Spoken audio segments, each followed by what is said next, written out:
Welcome, everyone. Today, we're doing a deep dive into the material you sent over about Sinners, the upcoming Ryan Coogler film. That's right. Starring Michael B. Jordan, of course. And from everything we're seeing, this looks like it could be, well, pretty significant, maybe quite complex. Absolutely. I mean, Ryan Coogler's track record, you look at Fruitvale Station, Creed, Black Panther, he consistently goes for stories with real substance.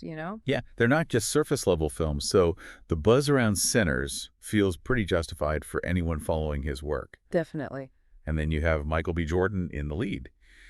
Especially with Coogler directing him again. You just sort of expect something powerful, right? Oh, for sure. Their collaborations, they always deliver these really compelling characters we can connect with. What's interesting, too, based on the material, is the genre. It doesn't sound like a straightforward thriller. No, exactly. It seems like it might be digging more into morality, maybe even getting into some psychologically unsettling areas without being like a full-on horror movie. Right, that ambiguity is interesting. Yeah, it suggests the focus might be more internal. The character struggles, their moral landscapes, rather than just, say, external plot mechanics. And there's already a Sinners trailer out, which you've probably seen, and that obviously adds to the intrigue, gives us some early clues. For sure. Trailers are designed to do just that, hint at the tone and the core ideas. Okay, so let's dig into this. Starting with Coogler. His career path is fascinating, isn't it?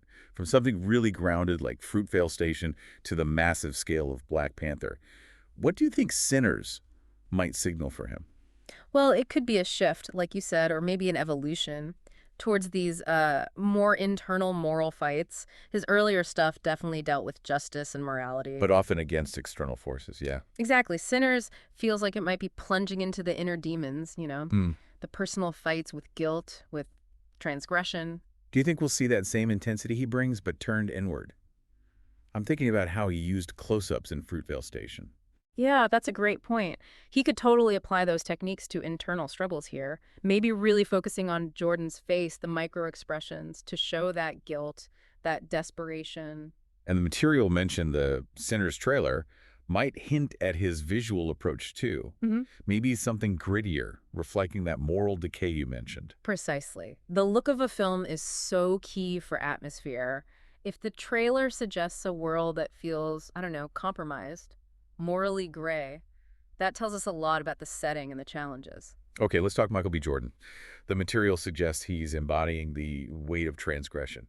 There's even talk he might be playing a disgraced cop or someone with a dark past. Yeah, or a compromised lawyer, maybe? What kind of performance are you anticipating here, given the actor and the director? Well, you expect something physically commanding, but also deeply emotional, right? He's so good at showing inner turmoil. Think about Killmonger in Black Panther. Oh, absolutely. The pain beneath the surface. Right. So maybe something similar here. A character really burdened by their past, showing vulnerability under maybe a tough exterior. This idea of him grappling with sins, yearning for forgiveness. It sounds like heavy psychological lifting. It feels like a role that could show a different side of him, perhaps. Yeah. Now, the notes also mention a supporting character, Miles Caton. Sounds potentially important. Yeah, and that raises the question of how the protagonist's internal stuff is reflected or challenged by others, doesn't it? Caton could be anything, really. A conflicted mentor figure, someone representing the past he's trying to run from. Or maybe the opposite, like a relentless antagonist embodying the consequences. Or even just another sinner offering a parallel viewpoint, a sort of cautionary tale, maybe. And the material really stresses the whole supporting cast, how they light up the film's moral world. It even mentions archetypes. Moral anchors, obstacles, victims, perpetrators. How do these typically work in a story like this? Well, they give us different angles on morality, right? The moral anchor might show what the protagonist isn't, highlighting how far he's strayed. Okay. Obstacles and allies, they obviously push the plot and test his choices. And then victims and perpetrators show the ripple effects, how one person's actions can spread out, create this cycle of harm. Gotcha. Okay, shifting gears a bit, the sound. Ludwig Göransson is back as composer. Which is huge news. Yeah, an Oscar winner. His scores are always so distinct. Yeah. What are you thinking he might bring to a film called Sinners, with these themes of redemption and despair? Well, Göransson is incredibly versatile. He can do that intense driving score. Right, like in some of the action scenes. But he's also amazing at capturing deep emotion. So for Sinners, maybe a mix. Some grit and tension for the suspense, definitely, but also maybe more soulful, melancholic themes for the inner pain, that longing for redemption. He often uses motifs really effectively too, doesn't he? Oh, totally. Like in Black Panther, the themes for Wakanda were so clear. Maybe here we'll get recurring musical ideas tied to guilt or forgiveness, perhaps starting subtly and growing as the story unfolds. The material even hints at maybe flickers of hope in the score. And again, pointing back to the Sinners trailer as maybe giving us a first taste of that sonic world, that emotional weight. Yeah, trailers often use key music cues to set the mood, so listening closely to the trailer's music could definitely give us some insight into Gurrenson's direction here. Okay, let's circle back to that genre question. Not strictly horror, you said, but potentially psychologically disturbing because of the themes, the moral decay. Mm. How do you see that playing out tonally? Well, the key is that difference between jump scares and just psychological unease, right? Hmm. Sinners could create dread not through monsters, but through the weight of the themes themselves, consequences, guilt, corruption. That can honestly be more unsettling, stick with you longer than typical horror stuff. And the material suggests a tone that's gritty, realistic, tense, but also emotionally heavy. It even mentions parallels to classic noir. Right, and noir is often about blurred lines, isn't it? Good and bad aren't clear-cut. The protagonist often has a shady past, makes questionable choices. In a pretty bleak, morally compromised world. Exactly. That feels like the territory Sinners might be exploring. The focus is on the psychology of those choices, the fallout in that kind of dark setting. It naturally builds suspense and tension. Okay, so let's try and piece together the narrative arc, hypothetically.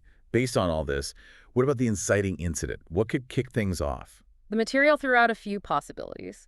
A past crime bubbling back up is classic noir, right? Forces confrontation. Exactly. Or maybe a moral crossroads moment. One bad decision starts the slide.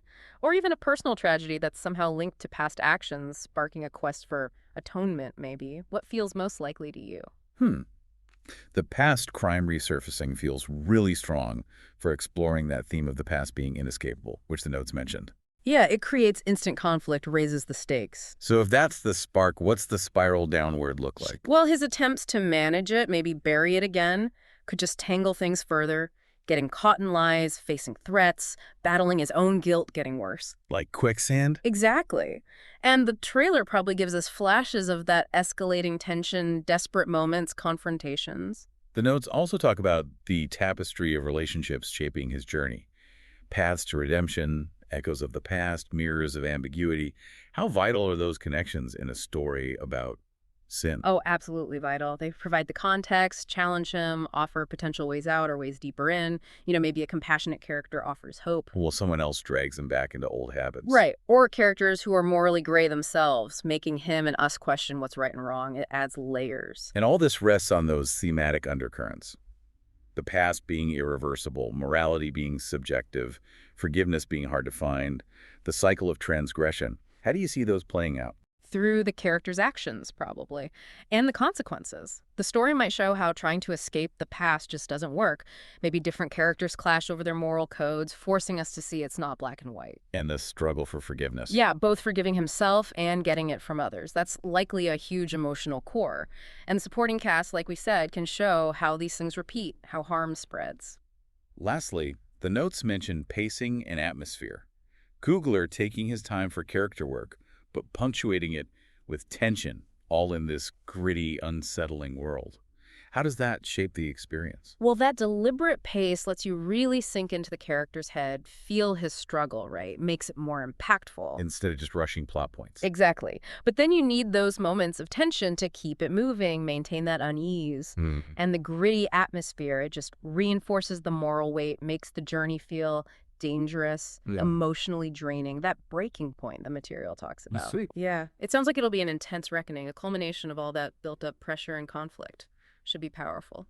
So, wrapping up this deep dive into the material on Sinners, it really does sound like it has all the ingredients for something, well, potentially quite special. Yeah, the Coogler-Jordan collaboration alone sets the bar high. Absolutely. And this focus on guilt, redemption, the messiness of morality, it feels like the core of it. For sure. The anticipation for the performances, Coogler tackling these darker themes, Gurrenson's score, it points to a film that could really make an impact. It definitely makes you think, doesn't it?